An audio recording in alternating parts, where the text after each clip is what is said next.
Bismillahirrahmanirrahim. Alhamdulillahirabbil alamin. Allahumma shalli wa sallim ala sayidina Muhammadin miftahi babi rahmatillah adada ma fi ilmillah salatan wa salaman daimaini bidawami mulkillah wa ala alihi wa sahbihi. Allahumma shalli ala sayidina Muhammadin salatan taftahu biha lana futuhal arifin wa tufaqihuna biha fid din wa ala alihi wa sahbihi. Assalamualaikum warahmatullahi wabarakatuh. Alhamdulillah kita bisa duduk bersama untuk bareng-bareng cari ilmu. Mudah-mudahan dikasih ilmu yang manfaat untuk diri kita, keluarga kita, sahabat kita, dan seluruh umat Nabi Muhammad SAW dunia sampai akhirnya bawa kita ke surganya Allah Subhanahu wa Ta'ala. Nah, kita akan membaca kitab Fathul Ilah bima yajibu alal abdi limaulah. Kitab ini karya Habib Muhammad bin Husain Al-Habsyi radhiyallahu anhu, seorang ulama besar yang menjadi muftil haramain, ya, mufti Mekah dan Madinah. Manaqib beliau atau biografi beliau cukup banyak. Di antaranya beliau punya anak-anak yang semuanya menjadi ulama. Ya, dua di antara putra beliau adalah Habib Husain bin Muhammad bin Husain Al-Habsyi, merupakan mufti juga melanjutkan ayahnya dan sekaligus guru daripada Mbah Hasyim Asy'ari dan Yai Khalil Al-Bangkalani rahimahumullah. Kemudian juga Al-Habib Ali bin Muhammad bin Husain Al-Habsyi yang merupakan muallif Simtud Duror, pengarang kitab Maulid Simtud Duror yang muridnya tersebar luas di seluruh penjuru dunia, khususnya di negara yang kita cintai. Yang hallnya di kota Solo diselenggarakan setahun sekali dan dihadiri ratusan ribu orang dari berbagai manca negara dan khususnya dari seluruh pelosok tanah air. Dua itu sebetulnya sudah cukup menunjukkan kalau sang ayah ini orang yang luar biasa. Habib Muhammad bin Husain Al-Habsyi adalah seorang ulama yang betul-betul mengamalkan ilmunya. Di antaranya beliau ini kalau cari ilmu dulu, Habib Muhammad bin Husain radhiyallahu anhu, ketika cari ilmu kalau malam begadang, ya begadang karena baca kitab, ya, mutolaah, belajar, nggak tidur. Kalau ngantuknya datang, nggak cari bantal. Kalau ngantuknya datang, Habib Muhammad bin Husain Al-Habsyi ambil kayu, kayunya dibakar, asapnya ditaruh di mata. Biar matanya perih, mengeluarkan air mata, dan biar ngantuknya hilang. Itu semangatnya Habib Muhammad bin Husain Al-Habsyi dalam menuntut ilmu. Kemudian kalau dakwah, beliau menggunakan bil hikmah, cara yang bijaksana.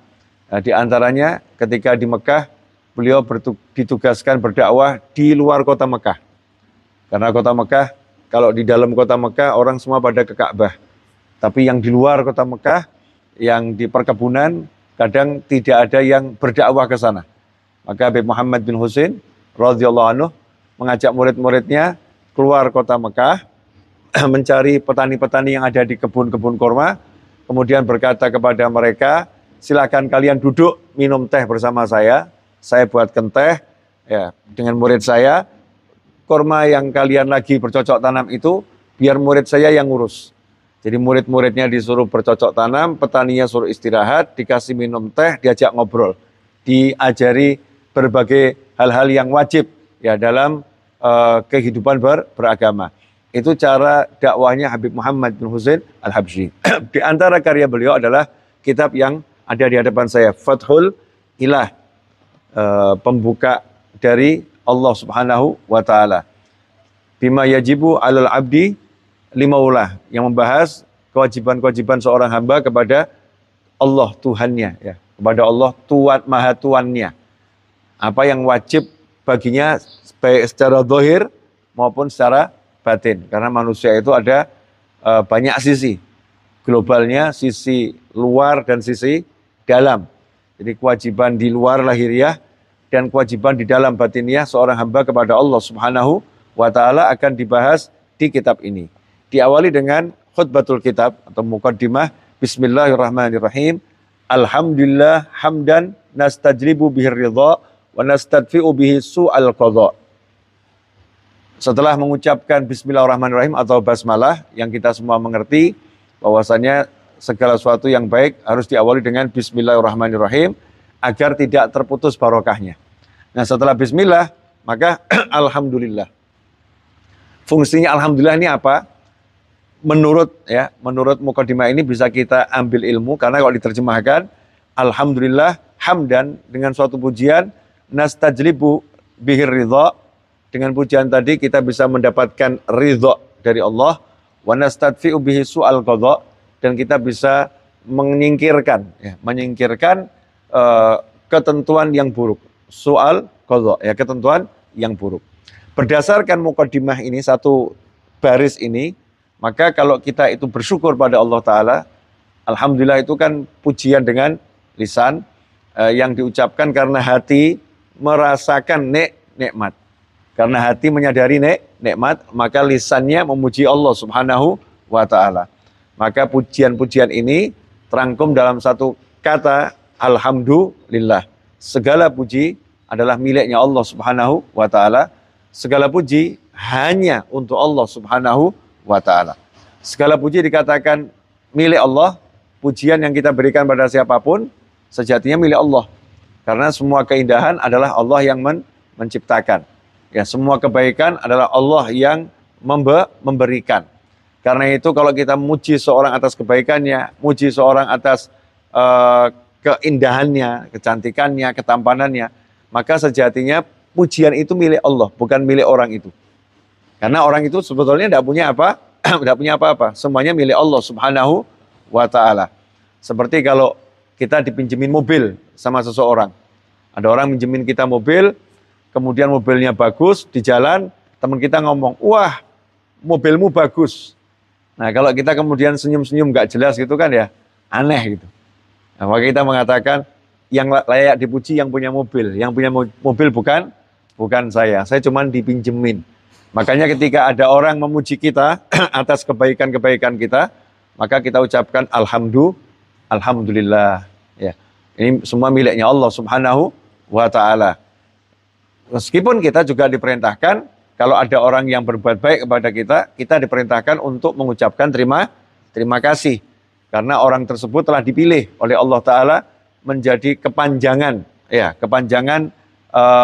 kuasa Allah dalam memberikan nikmat pada hambanya. Sehingga kita berterima kasih pada siapapun yang dipakai oleh Allah Subhanahu wa Ta'ala. Nah, kalau ada kebaikan dimanapun, berarti itu miliknya Allah Subhanahu wa Ta'ala. Sehingga kalau kita nggak senang dengan orang yang mendapatkan kebaikan, berarti kita nggak senang sama yang memberikan kebaikan. Ngeri ya, nggak senang sama Allah Subhanahu wa Ta'ala. Ikhwani rahimakumullah, singkatnya, dengan mengucapkan syukur, menyadari semua nikmat itu dari Allah Subhanahu wa Ta'ala, dan menyadari nikmat yang di diri kita, maka hasilnya nastajlibu bihir ridha. Kita akan mendapatkan ridhonya Allah. Ridha itu dari Allah Ta'ala adalah dambaan setiap hamba. Ya, setiap hamba itu pinginnya hanya diridhoi oleh Allah Subhanahu wa Ta'ala. Kalau udah diridhoi Allah Ta'ala, maka fala ubali, katanya para wali, maka aku nggak peduli lagi. Ya, posisinya seperti apa, asal Allah ridho, maka aku tidak peduli lagi. Gimana caranya mendapatkan ridhonya Allah Ta'ala? Dikatakan dalam hadits qudsi, kalau kamu ridho dengan sedikit pembagian yang aku berikan kepadamu, maka aku pun juga ridho dengan sedikit amal yang engkau lakukan untukku. Jadi kalau kita mau bisa ridho sama Allah Ta'ala itu, dikasih Allah apapun, senang, puas. Ya, diberi sekecil apapun, menurut hitungan manusia, sekecil apapun kita puas. Karena kita tahu yang ngasih adalah Allah Subhanahu wa Ta'ala. Kalau hati kita bisa puas dengan pemberiannya Allah, maka Allah juga puas dengan amal kita. Sekecil apapun Allah senang. Ya, Allah senang. Kemudian dikatakan kalau pengen tahu Allah ridho enggak sama kita, maka seorang ulama pernah ditanya, Allah ridho enggak sama saya? Maka dijawab, lah kamu ridho enggak sama perlakuannya Allah Ta'ala?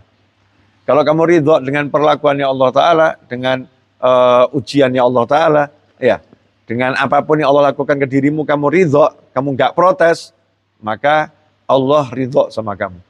Tapi kalau kamu protes, kamu enggak ridho dengan Allah, maka Allah juga enggak ridho sama kamu. Jadi kalau dikembalikan, intinya apa? Selama bisa bersyukur, diridho Allah. Enggak protes itu berarti apa? Syukur kan ya? Orang yang dikasih apapun dia bisa bersyukur, berarti orang itu dalam kondisi dia diridhoi oleh Allah Subhanahu wa Ta'ala. Dan sungguh rugi ketika ternyata kita bisa mendapatkan ridho dengan mudah, tapi kita enggak cari ridho tersebut. Kemudian nastadfi'u bihi su'al qadha. Ya, ridho itu akan kita dapatkan kalau udah diridhoi Allah Ta'ala, maka insya Allah ketentuan buruk itu akan tersingkir dari kita. Yang ada adalah qadha yang baik, ketentuan yang baik, ketentuan yang baik, ketentuan yang baik. Jadi intinya semua tadi berakar pada satu kata alhamdulillah. Karena itu amal yang sangat baik ya. Kalau kita bisa bersyukur pada Allah Subhanahu wa Ta'ala, bahkan dikatakan afdhalud du'a alhamdulillah. Rasul pernah menyatakan SAW, doa yang terbaik adalah mengucap alhamdulillah. Nah ini praktek alhamdulillah ini yang tidak mudah buat banyak orang. Banyak orang suruh syukur aja kok susahnya luar biasa. Sepertinya kok tidak punya nikmat. Ya sepertinya kok tidak punya nikmat. Padahal dirinya dilingkupi banyak nikmat dari Allah Subhanahu wa Ta'ala. Nah insya Allah kita akan lanjutkan pada pertemuan berikutnya. Mudah-mudahan pertemuan pada episode kali ini meskipun singkat, mudah-mudahan manfaat dunia akhirah. Ya, jadi apa? Alhamdulillah itu bisa menyebabkan ridho. Alhamdulillah itu bisa menghapus ketentuan yang buruk. Ya, karena la yarudul qadha illa doa. Tidak ada yang bisa merubah ketentuan kecuali doa. Sementara afdhalud doa alhamdulillah. Sebaik-baik doa adalah alhamdulillah. Jadi kalau dilangsungkan, alhamdulillah akan merubah ketentuan yang buruk menjadi ketentuan yang baik. Kalau kita alhamdulillah sehingga hatinya terus jadi senang.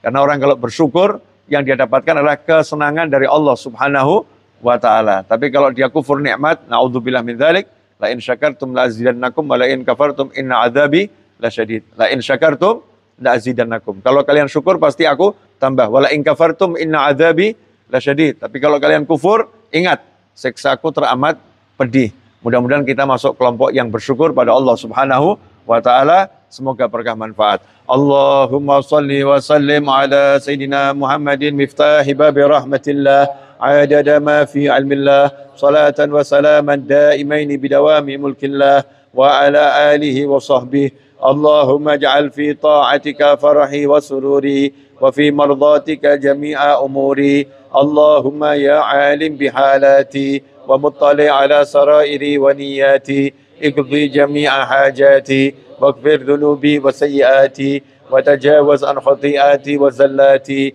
وتقبل جميع حسناتي وسامحني فيما مضى وما يأتي واكتبني في ديوان ساداتي واسلك بي سبيل نجاتي في حياتي ومماتي. اللهم إني طامع في عطاك راغب في رضاك مستسلم لقضاك فاكتبني من أولياك واسلك بي سبيل هداك وألحقني بأصفياك. Wassallallahu ala sayyidina Muhammadin wa alihi wasallam. Alhamdulillahi rabbil alamin. Amin. Wassalamualaikum warahmatullahi wabarakatuh. Waalaikumsalam warahmatullahi wabarakatuh.